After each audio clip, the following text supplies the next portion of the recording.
man shuts himself off from his neighbors, when he conducts mysterious experiments behind locked doors, there's bound to be talk.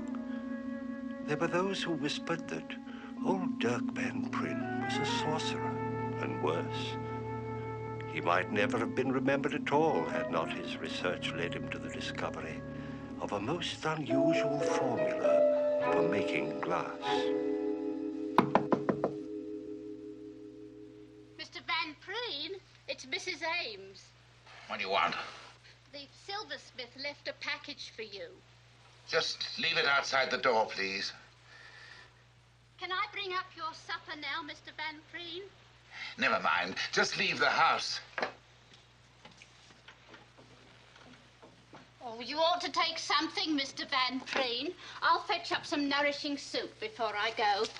It's really no trouble. You haven't had a bite all day. Good night, Mrs. Ames. Yes, sir. Good night.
Himself before dawn.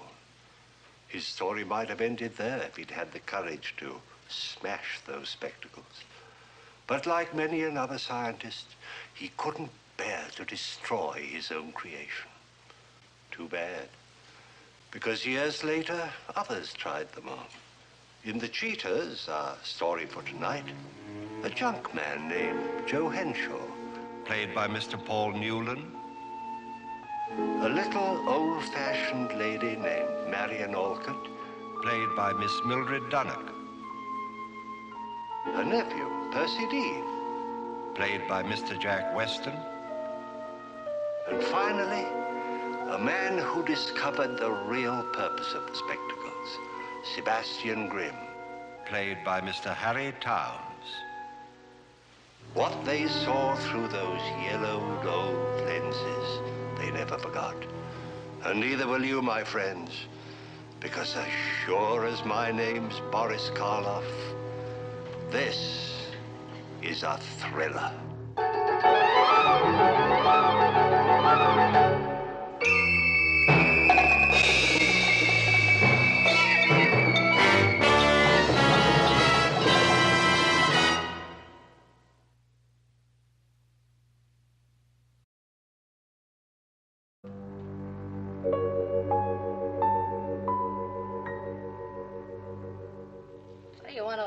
More junk for? Store's full of it now.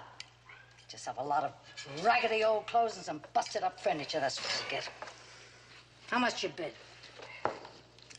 Not much. How much, Joe? $100. $100? You promised me we'd unload this crummy place, get into a decent business. Maggie, will you take it easy? The kid's coming. I don't care who's coming. How are we ever going to get out of here? You keep spending every dime on more junk. No more, Maggie. Not in front of the kid again. You hear no more. Hi, Joe. Hey, hiya, Maggie. Morning, Charlie. Here's your mail.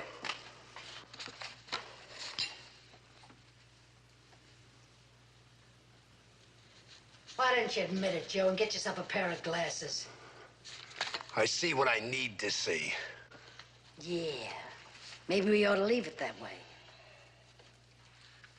Sit down, Charlie. I'll pour you some coffee. Hey, that's great. I didn't get a chance to get any breakfast. You eat on your own time. You go get the truck. Okay, Joe. Where are we going? Joe's bought another blind lot from the city. Maggie. Paid $100. And I'll bet no other salvage operator bothered to bid on it. But my Joe's got sporting blood. My Joe's a gambler. Huh, Joe? Where is the stuff? The old Bleecker house. The Bleak. Well, that place is 200 years old. Why, it's been padlocked since before the First War. Will you keep your mouth shut?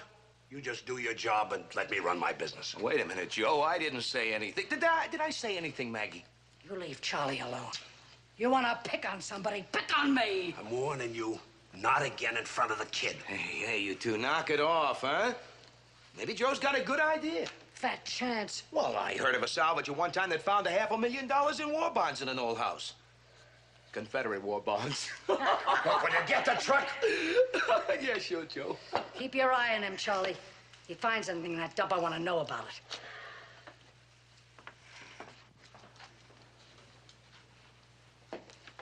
It's fine talk from a wife. Maggie, will you listen? I bid that place because Delahanty down at City Hall would tip me off. Delahanty said up in the attic there was some old furniture. Maybe there's some real antique pieces. Charlie's waiting. Maggie, you gotta take a chance once in a while. Maybe our luck will change. From bad to worse. Look what's happened to you, Maggie. Ever since I hired that kid, you've been treating me like dirt. Oh, don't stop that again. All right. We'll settle this later.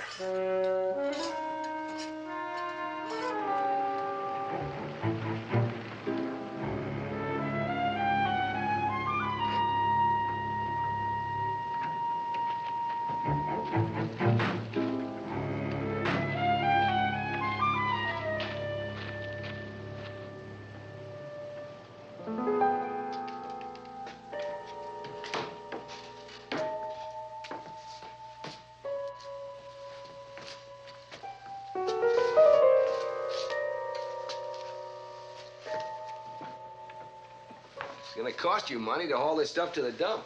Who asked you to worry?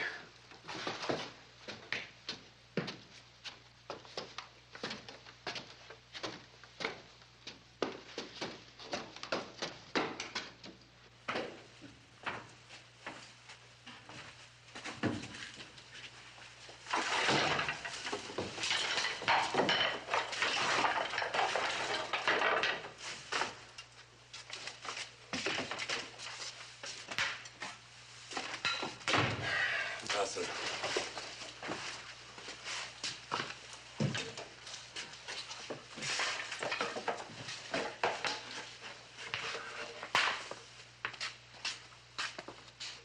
Hey, maybe the valuable stuff's in here.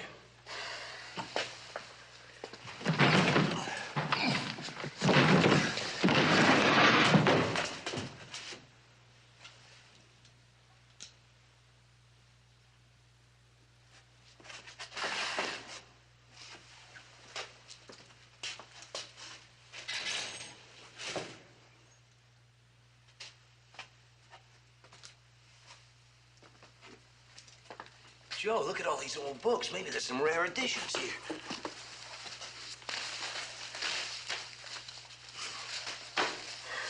Looks like another load for the dump. Maybe we can get some for this old desk.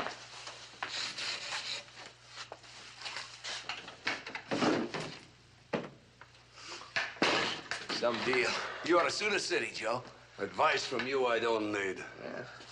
Maggie's gonna froth and foam when she hears about Why this. don't you go and tell her? Go on, get out of here. What you want me to shut?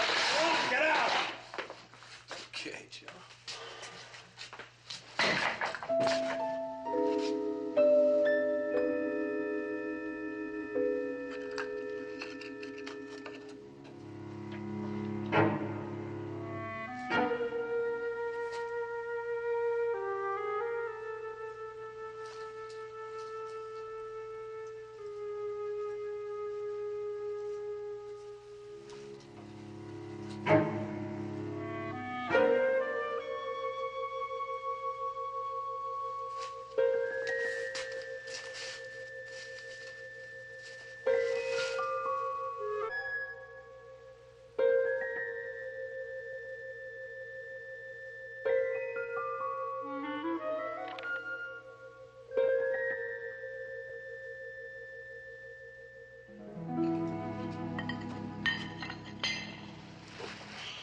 What's all this?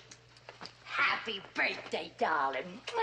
But it's not my birthday. Oh, please don't spoil it, Joe, dear. I know your birthday was last week and I forgot. Now I want to make it up to you. And Joe, I'm sorry for the way I acted this morning. You're sorry? What's happened? Did that kid tell you I found a basket full of diamonds or something in the place? Charlie said it was nothing but rubbish. And all of a sudden I realized how disappointed you must have been. And how rotten I've been. Rotten and unselfish, Joe. And I'm sorry. Well, you know, maybe I haven't been so easy to live with either. Go wash up now. Dinner'll be ready in a little while.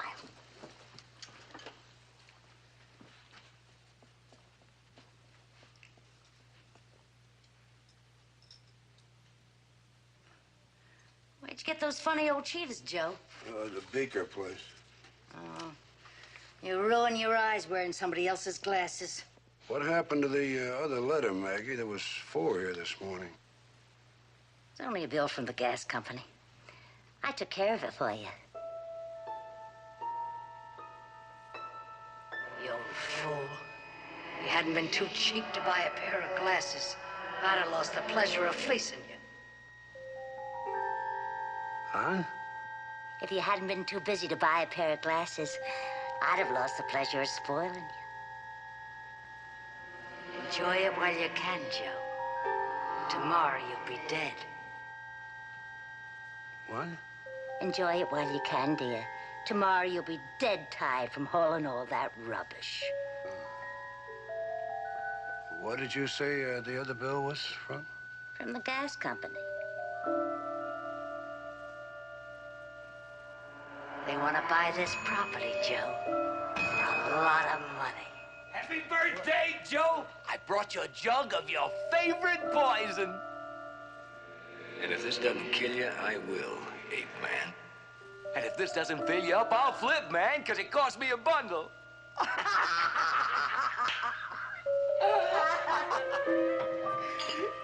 What's the matter, Joe? You sick?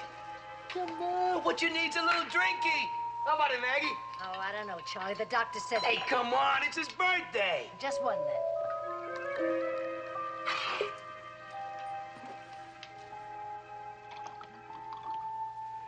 You should have been an actress, baby. Phil, he's right to the top, honey. The quicker we get him drunk, the quicker we get him over to the old house. Hey, come on, Joe. Here's pie in your eye. Many happy returns, darling. The 3 of us are going on a midnight treasure hunt, Joe. And you're gonna have a nasty accident, darling.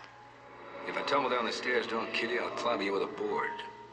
You'll leave the same kind of marks. Come on. Have another. Charlie, I said just one. Oh, come on. Don't be a party pooper. Honey, this is one party I wouldn't spoil for the world. You're beautiful, Maggie.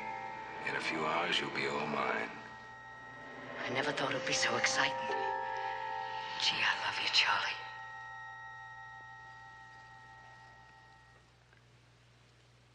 Charlie, you got an education. Sure. What does V-E-R-I-T-A-S, what does that mean? Well, it's veritas. It's Latin. It means truth, truth. Where you going, Joe? Oh, I'm gonna put the truck in the garage. Oh, wait a minute, Joe. Look, sit down, will you? I mean, look, I ought to get a truck, huh? No, you got your fancy clothes on. It's too bad.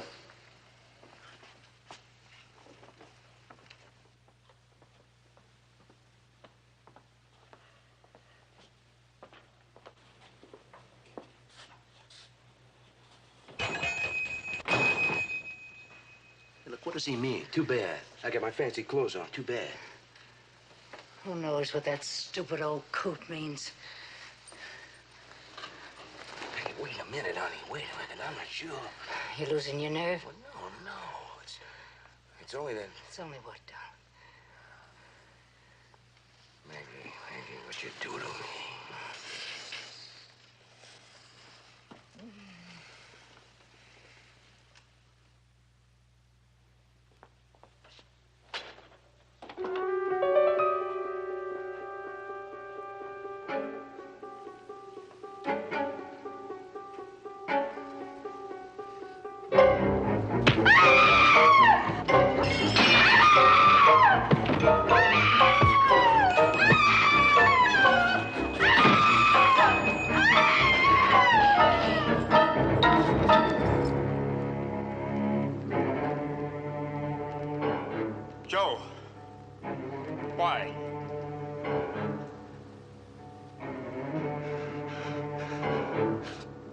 Cheaters!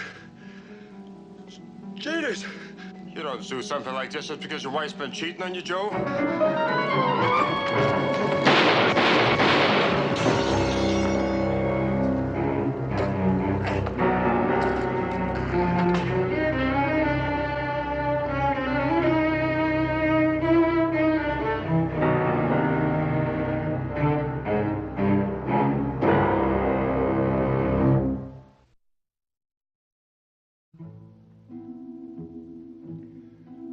I'm not imagining it, Clarence. She's put something into my tea. I'm not a complete fool. No matter what Olive and Edward think, I'd know when my tea's been drugged. Because today's Thursday. Her bridge club meets downstairs every Thursday, and every Thursday after lunch I get so sleepy I have to stay in bed. Oh, any simpleton can see why she doesn't want me. She's afraid I'll meet her friends. I'll speak my mind. No, I'm not ungrateful. I'm completely aware of the sacrifice Olive and Edward have gone to come here and look after me since Mr. Alcott's death. But there's no excuse for keeping me a prisoner in my own home. I'm hungry, Clarence. Diet? Oh, pooh. My heart's perfectly normal. It's just that I get a little out of breath sometimes. Here she comes. Please, promise me you'll come back this evening. Oh, bless you. Bless you, Clarence. At least I have one friend left.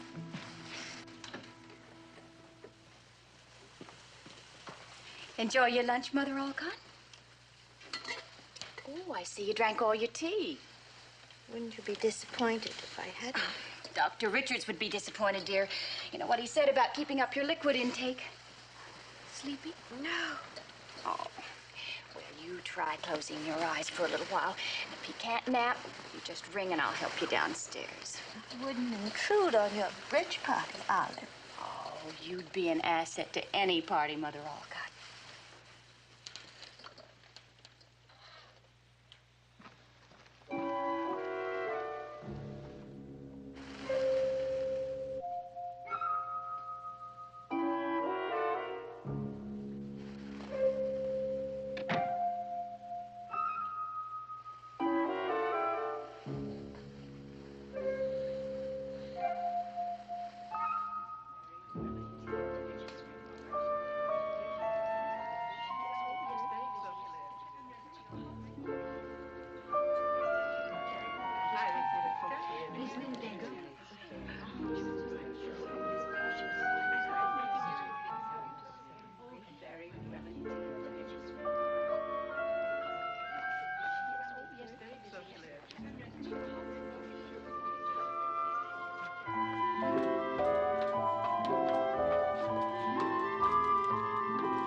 May I help you? These are lovely. I don't see the color I require. What color are you looking for? Yellow. Bright yellow. I'll see if we have any in stock.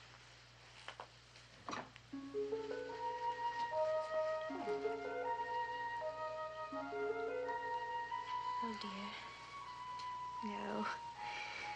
Those are horrid shades. I'm afraid I'll have to inquire elsewhere.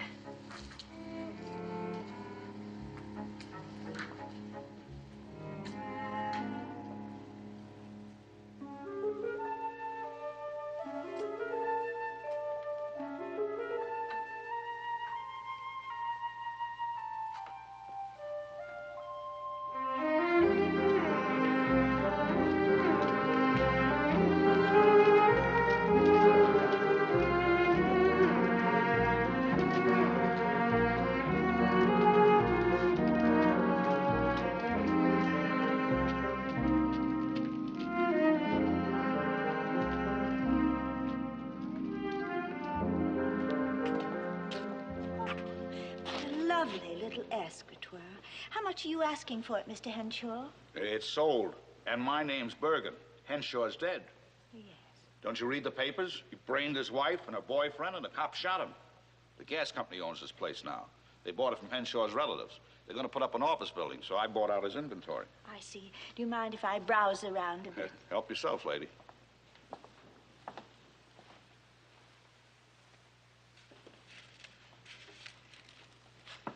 Oh, yeah. See something you like, lady? Yes. How much are these? Yeah, 2 bits.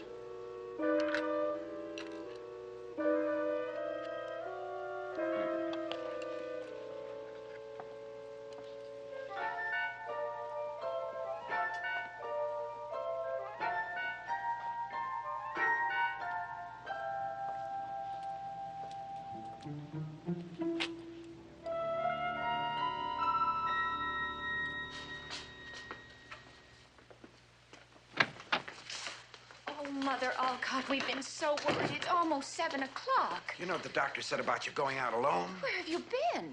If you must know, I've been fitted for some glasses. My, aren't they attractive? Don't you think so, Edward? Yes. Very unusual. The perfect touch for that Halloween costume the old bat's wearing. Just the perfect touch for the custom look everyone's wearing. I see you've been shopping again. You doddering old thief. Now Edward will have to return all the junk you've stolen. It'll be the last time you'll make trouble for me, old girl. Your next trip will be to the morgue. You look so pale, Mother Alcott. Let me take you up to bed. No. I can manage for myself. Oh, darling, we're already late. You won't mind if Clarence brings up your tray to you. He phoned to say he was on his way. We'll wait for him if it makes you nervous being alone, Mother Alcott. I think we should wait. Oh, she'll be all right. She'll probably make Clarence take her out nightclubbing. Goodbye, Mother Alcott. Sweet dreams. They'll be your last after tonight.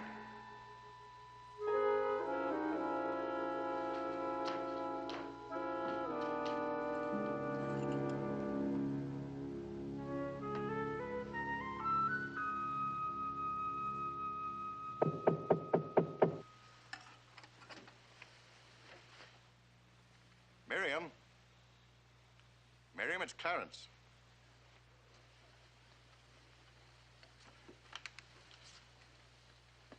Well, how's my best girl tonight, huh? I hear you were out in the town this afternoon. Clarence, they're going to kill me. No, Miriam, that's no way to talk. No, it's true.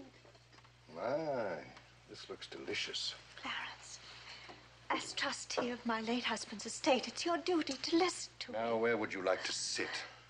Well, what's wrong with right here by the fire, hmm? I heard them say it. I mean, I heard them think it. I don't know, but I think it had something to do with these spectacles. And after you've had your supper, we'll go downstairs and watch TV. Come along now, young lady. Come. Get your last meal.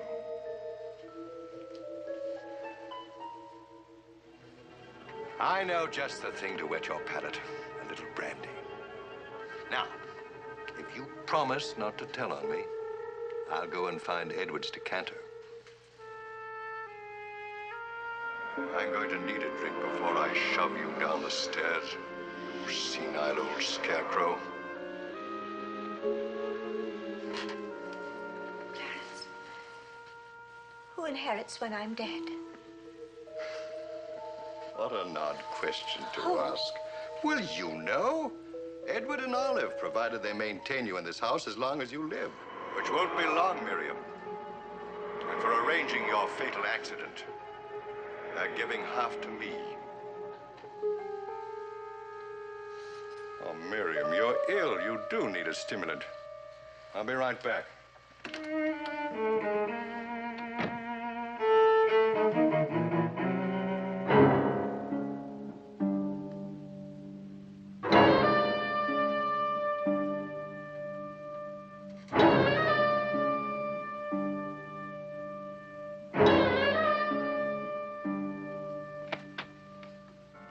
know, there's one thing I've always admired about Edward.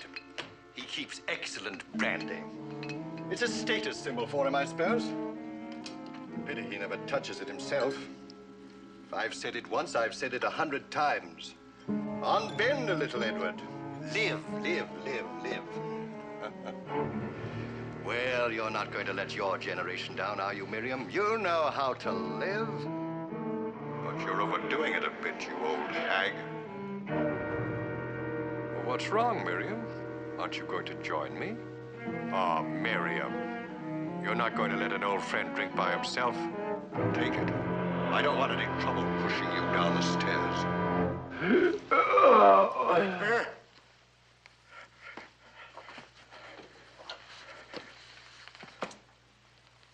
Miriam?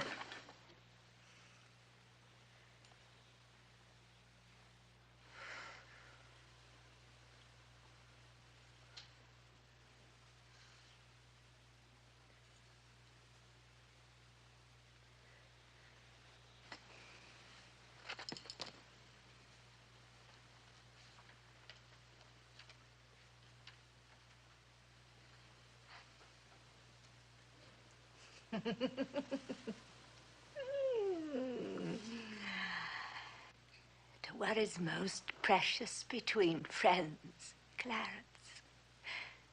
The truth.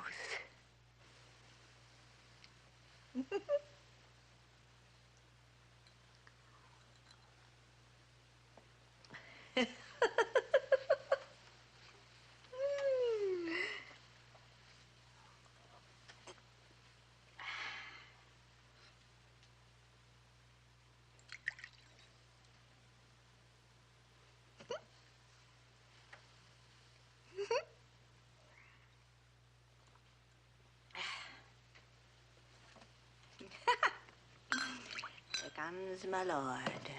Trot, trot. Here comes my lady. Nimble, namble. Just arrived himself a glass of wine. Oh, Clarence, you're not saying anything. Dear, sweet Clarence. Always ready to listen to an old lady's troubles. My head's going round and round and round and round.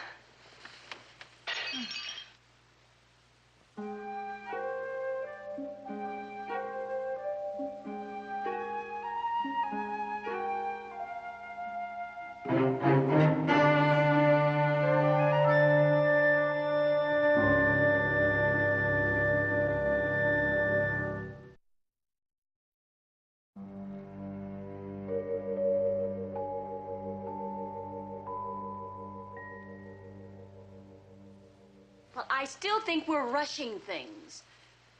Oh, nonsense. It's been nearly a year since Clarence and the old lady died.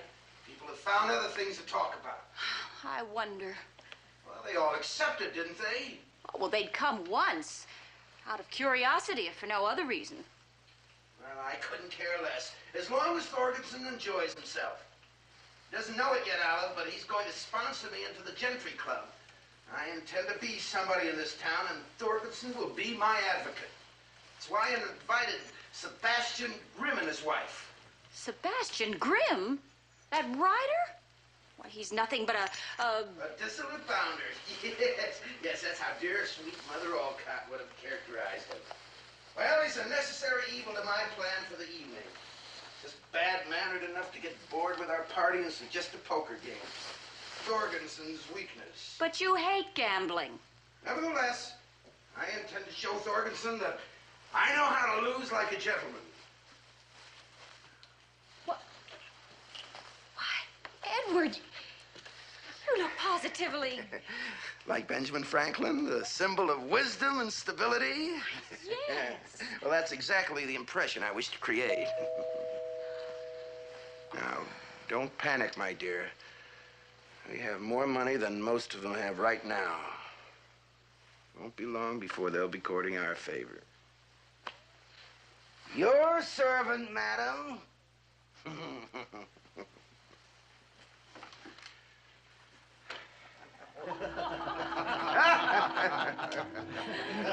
costume is very impressive, Dean. Well, thank you very much. I'd swear I was in the presence of the industrious Benjamin Franklin himself. Except for one flaw. Yeah, what's that, Grim? Every schoolboy knows that Franklin wore spectacles. He has you there, Dean. Ben Franklin without spectacles is like FDR without a cigarette holder. Why don't we all go someplace where we can indulge in Thorgenson's favorite form of larceny? Edward, why don't you men use the library? Well, all right. I think I can find a stack of cards and some chips somewhere. This way, gentlemen, please. Sorry, Dean. Ace is full. Well. I was positive I had you beat that time, Thorgenson. You lose your money like it had smallpox. Oh, it's the contest I enjoy, Grim. The give and the take. Winning and losing, secondary. Spoken like a gentleman. I thought you men might like something from the buffet. Oh, and Edward, look what I found among Mother Alcott's things.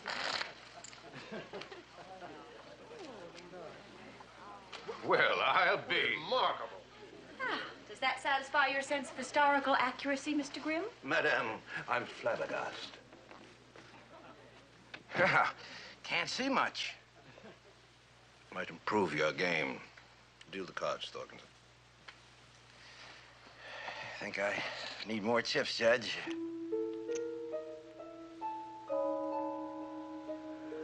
Delighted to take your money, you fat little fool. Huh? Delighted. It'll take more than a patriot's costume to cloak your intentions, you tedious little poseur.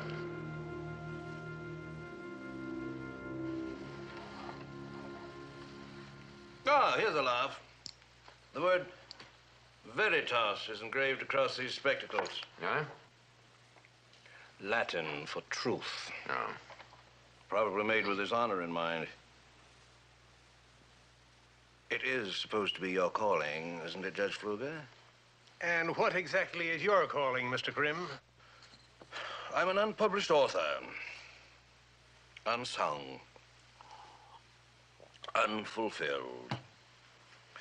A soul in search of the eternal verities of life. And a decent hand. 3 9s. That's more like it. This time I'll give them a run for their money. Not even a miserable pair. I better stay in for one bet, though. To make Thorgenson think he's forcing me out. The jerks. They're all waiting for me to clobber them. If they only knew I've held out a pair of aces from the last hand. Aren't you going to look at your hand, Dean? Wait till I tell the boys at the club how the stupid little climber pretended to lose like a gentleman. Wonder if he really did do away with the old lady. What's he staring at me for? Can he see the cards under my arm? Yes. Yes, I see the cards under your arm, Thorgenson. 2 aces. What did you say? You held them out from the last hand. Are you accusing Mr. Thorgenson of cheating? I am simply stating a fact. You'd better retract that accusation, Dean, if you know what's good for you. It's all right, Judge. It's the liquor talking. Let's get on with the hand. No! Nobody comes to my house and takes my money and laughs at me. Oh, no. Because I see you all for what you really are, all of you. Raise your arm, Thorgenson. Go on, raise it.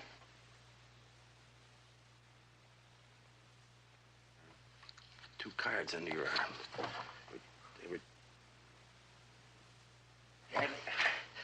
Here they are. There they are. He hid them while we weren't looking. What do you say, Thorgenson? What can I say without becoming a bad guest? You mean that Dean? Of course. He gathered in the cards the last trick. He hid those 2 aces because he wanted to embarrass me. I can't imagine why. That's not true. You're lying. Am I?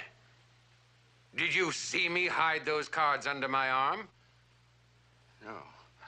No, but Then how did you know they were aces? These spectacles. I'm not certain what there is about them, but I just knew. There you are, Judge. I leave the verdict to you. I think we all know who the cheater is. No, he was the one that was holding out the 2 cards. He's the cheater. We'll admit it. What? Tell them. Tell them. Tell them. Tell them. Really? Tell them. Go on. Tell them. Dean, stop it. No, Dean, no. Stop. Tell them. Tell them.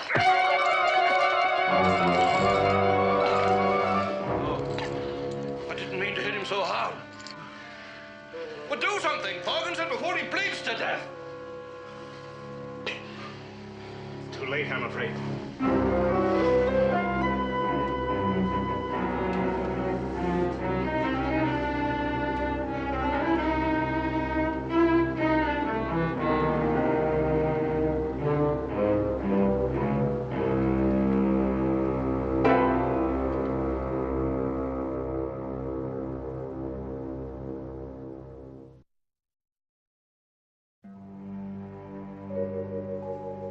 I admit that when I picked the spectacles off the floor, I was merely curious. And then the inscription Veritas intrigued me. And the exchange between Dean and Thorgensen. When Thorgensen asked, "Did you see me put the cards there?" Dean said no. Thorgensen asked, "Then how did you know that they were aces?" And what did Dean say? These spectacles. I'm not certain what there is about them, but I just knew. Ellen, I tell you, I'm on to something. I know. You're saying it's just another of my harebrained projects. I'll be bored within a few weeks. Well, you're wrong. You're dead wrong. Look. A rough draft of my new book. Complete, except for the last chapter. Sebastian. Here is the villain, or the hero, if you prefer. The Cheaters. That's going to be the title of the book, Ellen. The Cheaters. Book about a pair of glasses? Ah. These are not ordinary glasses. I'm convinced that because these spectacles were misused, 5 people met violent deaths. 5 people? And I have them all documented, too. You remember the Henshaw murders? Yes. The police officer that shot Henshaw stated that when Henshaw came at him with the crowbar, he was screaming, "The cheaters! The cheaters!" That was the motive for the murders, infidelity. No. I don't think that Henshaw was referring to his wife and her lover. And I don't think he was attacking the police officer. He was trying to destroy the cheaters. Oh, that's nonsense. Nonsense, huh?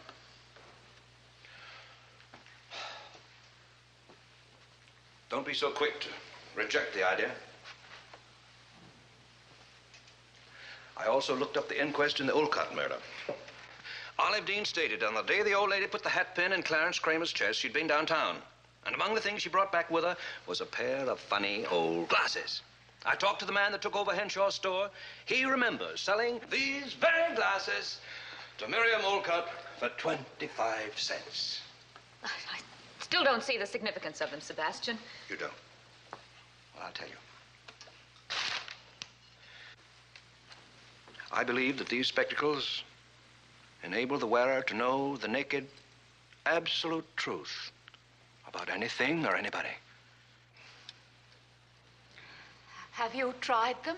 No, Why not? because they weren't intended for mind reading. I think they were intended for seeing the truth about oneself. That's the real purpose of these glasses, Helen. And that's what Van Pryn was after when he discovered the secret of this funny yellow glass. Van Pryn? According to our local historical society, he built the old house out on Bleecker Road. His neighbors called him a sorcerer. What do you suppose they'd have called Edison or Einstein or Fermat? Know thyself. Put them away, Sebastian. What's the matter? Afraid I'll put them on and see you for what you really are? No, don't. Don't worry, darling. When I put these on, it'll be for something important. Go and get your coat. Where are we going? Going out to the old house on Bleecker Road. What for? Atmosphere. I want the authentic atmosphere. When I report on Van Pryn's experiment.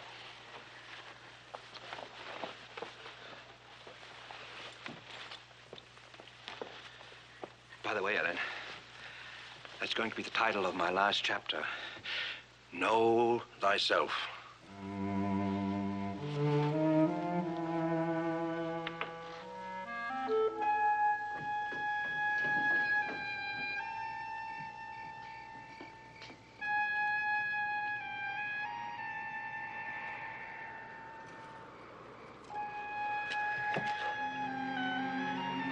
The city was supposed to tear this old place down last year. Lucky thing for me, they didn't. Sebastian? What happened to Van Pryn after he put on the glasses? What difference does that make? I want to know.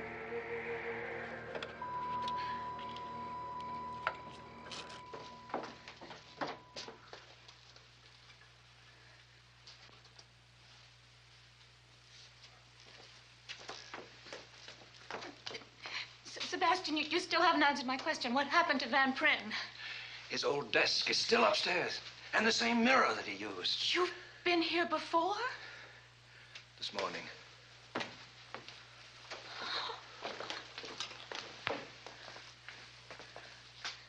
To answer your question, he hanged himself.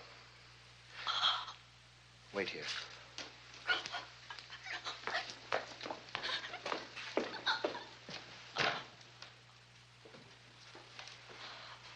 Helen, I know you think this is a fool thing for me to do, but I have to.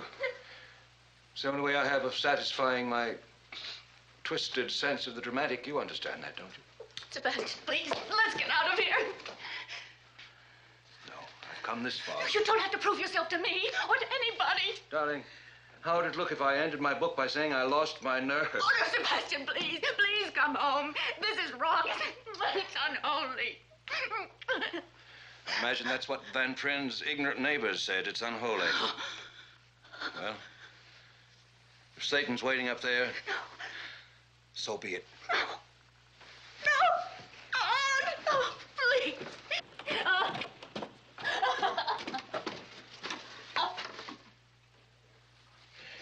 Ellen, Yes.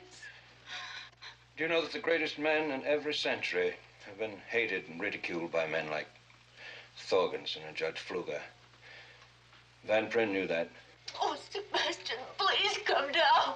So he made the cheaters to find out if he was one of the great ones. Evidently, he was disappointed. Wish me luck.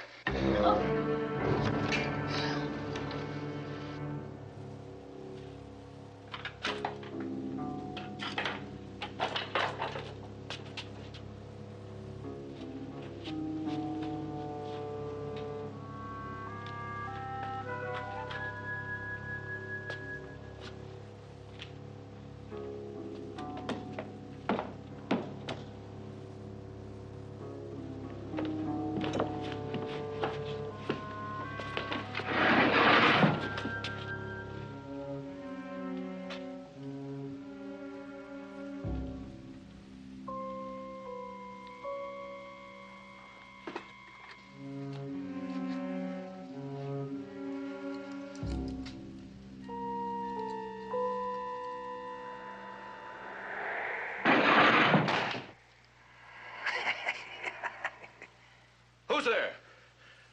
Who's in this room? Just you, Sebastian Grimm. You're not afraid of your own voice, are you?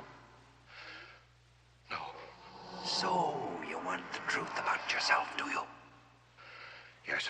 The junk man, the old lady, and Edward Dean read only the minds of others. Think of the agony they suffered. They were afraid. They let their emotions get out of control. But you're different.